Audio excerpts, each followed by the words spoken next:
Salam sejahtera. Nama saya Mariam Mokhtar.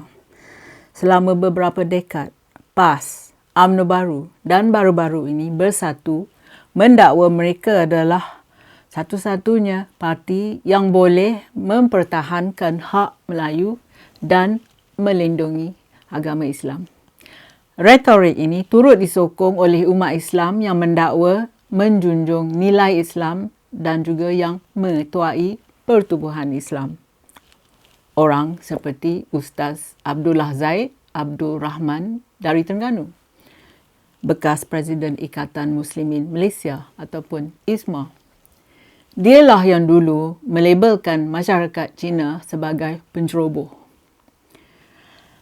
Akhirnya, bukan orang Cina, bukan DAP, bukan Kristian ataupun orang asing yang telah mengkhianati dan menipu orang Melayu.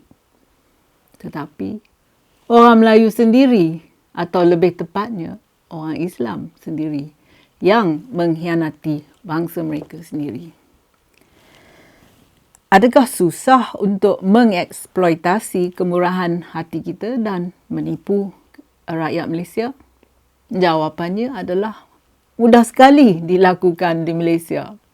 Sebut saja Islam ataupun anda ingin membela orang Islam, sama ada di Malaysia ataupun orang Islam yang tinggal 7,000 batu jauhnya dari sini, dan orang Melayu yang mudah tertipu akan mempercayai anda.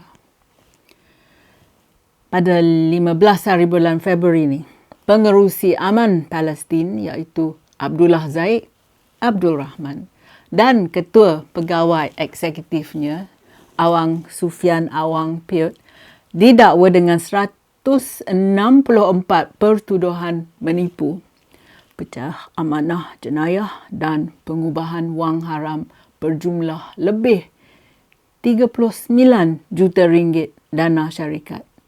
Menurut Sinar Daily, pertuduhan itu mengambil masa lebih 2 jam untuk dibaca dan meliputi tempoh dari Mac 2018 sehingga November 2023. Abdullah Zaid dan Awang Sufian didakwa secara individu atas 52 pertuduhan pecah amanah jenayah dan didakwa telah menyalahgunakan dana berjumlah lebih kurang 21 juta ringgit. Kedua mereka juga menghadapi pertuduhan menipu mendapatkan wang tunai daripada Aman Palestin untuk pembelian emas dengan menaikkan harga emas kepada lebih 39 juta ringgit berbanding harga pembelian sebenarnya. Kedua-dua lelaki ini juga merupakan pengarah syarikat mereka sendiri iaitu Samudra Champa Sendirian Berhad. Dan mereka didakwa melakukan pengubahan wang haram berjumlah lebih kurang 13 juta ringgit. Didakwa kerana membeli kenderaan mewah, membeli lot kedai, membeli gudang kilang dan juga tanah di seluruh negara. Yang ini kan, ini Melayu tipu Melayu. Kebetulannya ialah orang Muslim curi daripada orang Muslim. Ini bukan kes pertama Muslim terhadap Muslim, ya, bukan kes pertama jenayah yang orang Muslim buat terhadap orang Muslim yang lain. Ingat tak tabung haji?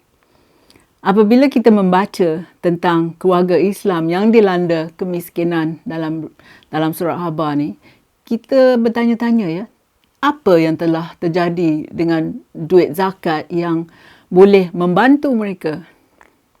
Tapi kan bukan setakat wang zakat saja. Bagaimana pula dengan dakwaan rasuah melibatkan jutaan ringgit yang disumbangkan kepada masjid?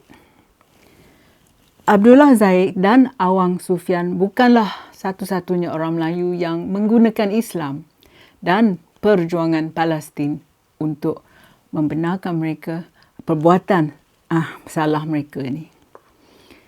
Jadi, apakah Aman Palestin?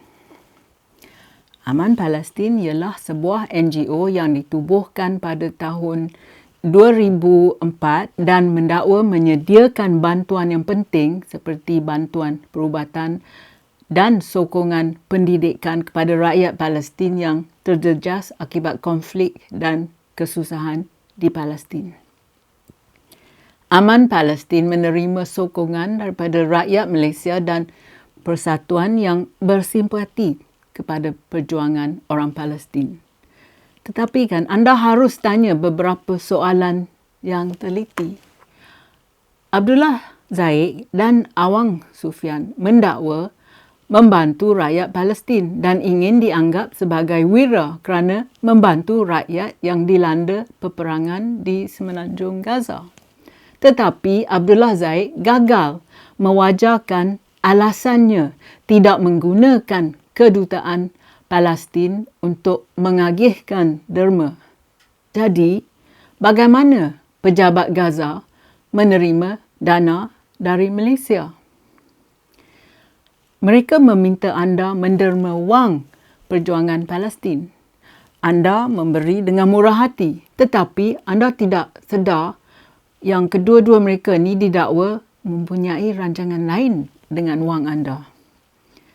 Kenapa pula Suruhanjaya Penjagaan Rasuah Malaysia ataupun SPRM membekukan kesemua 41 akaun bank milik Aman Palestin? Jadi kan anda tertanya, mengapa pula Aman Palestin ni perlu sebanyak 41 akaun bank? Aman Palestin didakwa pertubuhan bebas cukai. Maknanya NGO ini tak bayar cukai. Jadi mengapakah dua lelaki ini dapat membeli 131 kilogram emas yang telah disahkan oleh pemegang amanah, their trustees? Mengapa emas?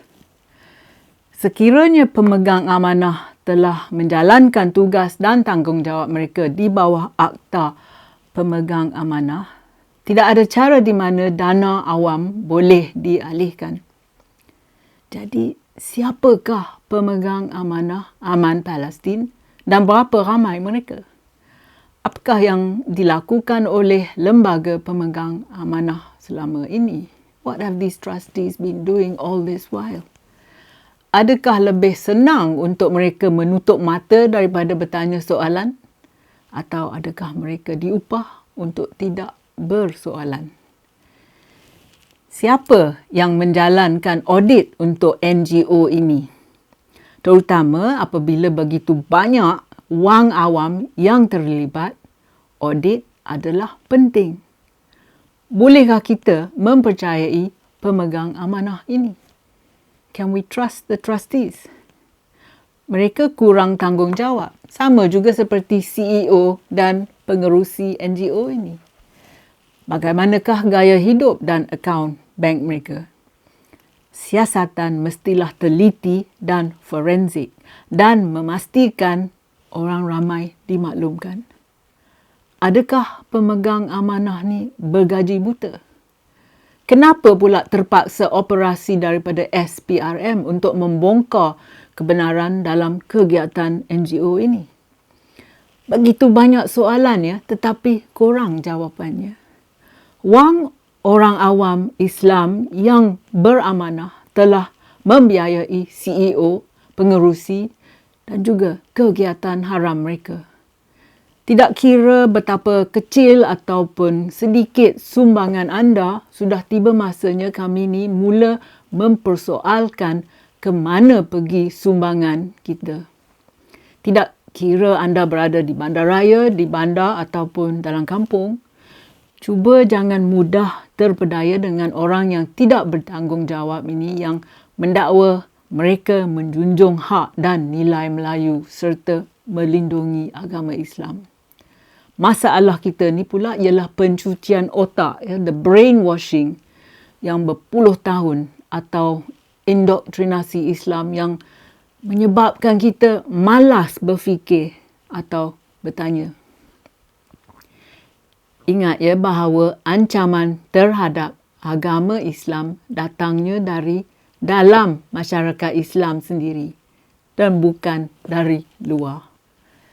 Terima kasih kerana sudi menonton. Jumpa lagi. Kalau anda suka video saya, sila tekan like dan subscribe pada channel YouTube saya. Pertimbangkan menyertai laman Patreon saya. Terima kasih.